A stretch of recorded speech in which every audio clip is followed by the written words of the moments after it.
German chancellor Frederick મેર્ઝ 12 અને 13 જાન્યુઆરી એટલે કે પરમ દિવસથી તેમની પ્રથમ સત્તાવાર મુલાકાતે ભારત આવી રહ્યા છે.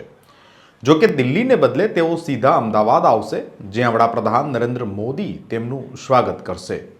આ મુલાકાત સાથે જર્મન ચાન્સેલર પીએમ મોદીના કાર્યકાળ દરમિયાન અમદાવાદની મુલાકાત લેનારા વૈશ્વિક નેતાઓની યાદીમાં જોડાશે.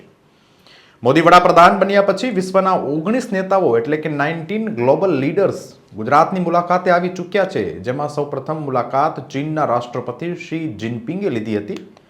જાણે કે વૈશ્વિક નેતાઓનું ફેવરિટ ડેસ્ટિનેશન અમદાવાદ છે. આજે આપણે વાત કરવી છે એવા 19 ગ્લોબલ લીડર્સની એટલે કે વિશ્વના એવા 19 નેતાઓની કે જેઓ અમદાવાદની મુલાકાત લઈ ચૂક્યા છે અને અમદાવાદ તેમની નજરોમાં વસી ગયું છે. નમસ્કાર, હું છું રિયાઝ. સ્વરાજમાં આપનું સ્વાગત છે. સૌપ્રથમ વાત કરીએ ચીનના રાષ્ટ્રપતિ શી જિનપિંગ વિશે. વિદેશી રાષ્ટ્રાધ્યક્ષોને ગુજરાત દર્શન કરાવવાની શરૂઆત શી જિનપિંગની મુલાકાત સાથે થઈ હતી.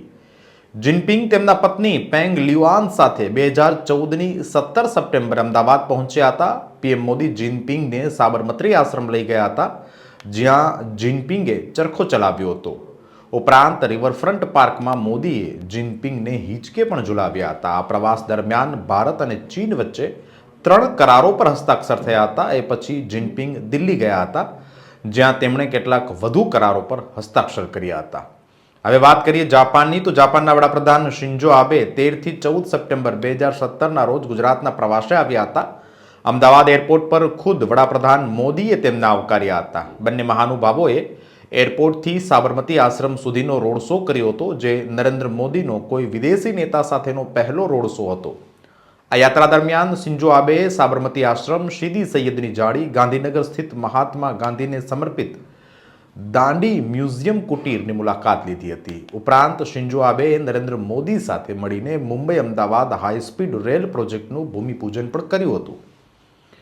2018માં ભારતની મુલાકાતે આવેલા ઇઝરાયેલના વડાપ્રધાન બેન્જામિન નેતન્યાહુએ આગ્રામાં તાજમહેલને નિહાળ્યા પછી અમદાવાદની મુલાકાત લીધી હતી. વડાપ્રધાન નરેન્દ્ર મોદીએ પ્રાઇમ મિનિસ્ટર નેતન્યાહુ સાથે એરપોર્ટથી સાબરમતી આશ્રમ સુધી 14 કિલોમીટર લાંબો રોડ શો કર્યો હતો. મોદી નેતન્યાહુને સાબરમતી આશ્રમ લઈ ગયા હતા, જ્યાં નેતન્યાહુએ તેમના પત્ની સાથે ચરખો ચલાવ્યો. આ પ્રસંગે મોદી અને નેતન્યાહુએ સાથે મળીને પતંગ પણ ઉડાવી હતી.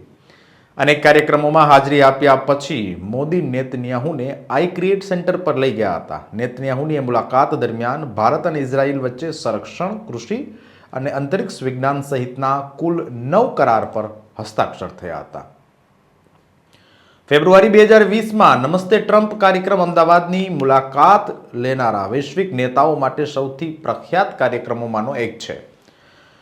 તેમના પ્રથમ કાર્યકાળ દરમિયાન અમેરિકાના રાષ્ટ્રપતિ ડોનાલ્ડ ટ્રમ્પ ભારત આવ્યા હતા અને અમદાવાદના નરેન્દ્ર મોદી સ્ટેડિયમમાં તેમનું ભવ્ય સ્વાગત કરવામાં આવ્યું હતું. આ પહેલા બંને નેતાઓએ એરપોર્ટથી સ્ટેડિયમ સુધીના લાંબા રોડ શોમાં ભાગ લીધો હતો.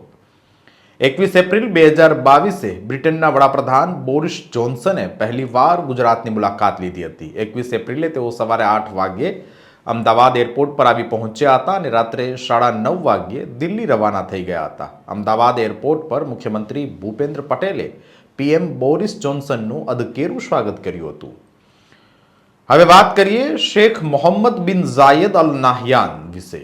સંયુક્ત આરબ અમીરાત એટલે કે યુએઈના રાષ્ટ્રપતિ શેખ મોહમ્મદ બિન ઝાયદ અલ નાહયાને મોદીના જ કાર્યકાળ દરમિયાન અમદાવાદની મુલાકાત લીધી હતી. તેઓ ફેબ્રુઆરી 2024માં vibrant Gujarat global business investors સમિટમાં મુખ્ય મહેમાન હતા. વડાપ્રધાન નરેન્દ્ર મોદીએ તેમની સાથે રોડ શોમાં પણ ભાગ લીધો હતો.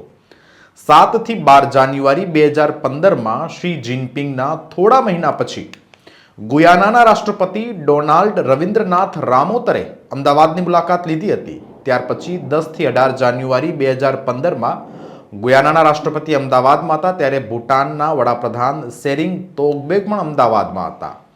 4 થી 8 ઓગસ્ટ 2015માં મોઝામ્બિકના રાષ્ટ્રપતિ ફિલિપ જેસિન્ટો ન્યુસીએ પણ અલગારી અમદાવાદની મુલાકાત લીધી હતી અને જાણે અમદાવાદ પર તેઓ મોહી ગયા હતા. 7 થી 13 જાન્યુઆરી 2017માં પોર્ટુગલના વડાપ્રધાન એન્ટોનિયો કાસ્ટા અમદાવાદ આવ્યા. ત્યાર પછી વાત કરીએ તો 17થી 21 એપ્રિલ 2017માં નેપાળના રાષ્ટ્રપતિ વિદ્યાદેવી ભંડારીએ પણ અમદાવાદની મુલાકાત લીધી હતી. 17થી 24 જાન્યુઆરી 2018માં કેનેડાના વડાપ્રધાન જસ્ટિન ટ્રુડો તેમના સમગ્ર પરિવાર સાથે અમદાવાદ આવ્યા હતા. 9થી 12 માર્ચ 2018માં ફ્રાન્સના રાષ્ટ્રપતિ ઇમેન્યુઅલ મેક્રોને ભારતના 4 શહેરોની મુલાકાત કરી હતી, જેમાં તેઓ ગુજરાત પણ આવ્યા હતા અને અમદાવાદની મુલાકાત લીધી હતી. 22થી 25 માર્ચ 2018માં જર્મનીના રાષ્ટ્રપતિ ડોક્ટર ફ્રેન્ક વોલ્ટર સ્ટેનમિયર અમદાવાદ આવ્યા હતા. 22થી 27 જૂન 2018માં સેશેલ્સના રાષ્ટ્રપતિ ડેની એન્ટોઇન રોલેને અમદાવાદની મુલાકાત લીધી હતી. 20થી 28 જાન્યુઆરી 2022માં મોરિશિયસના વડાપ્રધાન પ્રવિન્દ કુમાર જુગનાથ પણ અમદાવાદની મુલાકાત લઈ ચૂક્યા છે. 7થી 11 ફેબ્રુઆરી 2019માં શ્રીલંકાના વડાપ્રધાન મહિન્દા રાજપક્ષેએ પણ અમદાવાદની મુલાકાત લીધી હતી અને અહીં વડાપ્રધાન નરેન્દ્ર મોદી ચાન્સેલર ફ્રેડરિક મેર્ઝ સાથે મુલાકાત કરશે, વાતચીત કરશે અને દ્વિપક્ષીય વાટાઘાટો કરશે.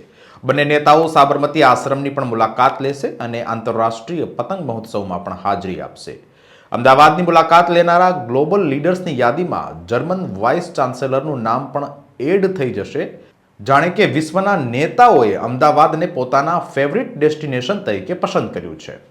અત્રે મહત્વનું છે કે ગ્લોબલ લીડર્સની અમદાવાદ મુલાકાત માત્ર રાજદ્વારી સંબંધો જ નહીં, પરંતુ ગુજરાતને વૈશ્વિક સ્તરે એક મુખ્ય આર્થિક અને સાંસ્કૃતિક કેન્દ્ર તરીકે પ્રસ્થાપિત કરવામાં મહત્વની ભૂમિકા ભજવે છે. સમાચારોમાં અત્યારે બસ આટલું જ. પડે પડની અપડેટ્સ માટે જોતા રહો સ્વરાજ. ધન્યવાદ.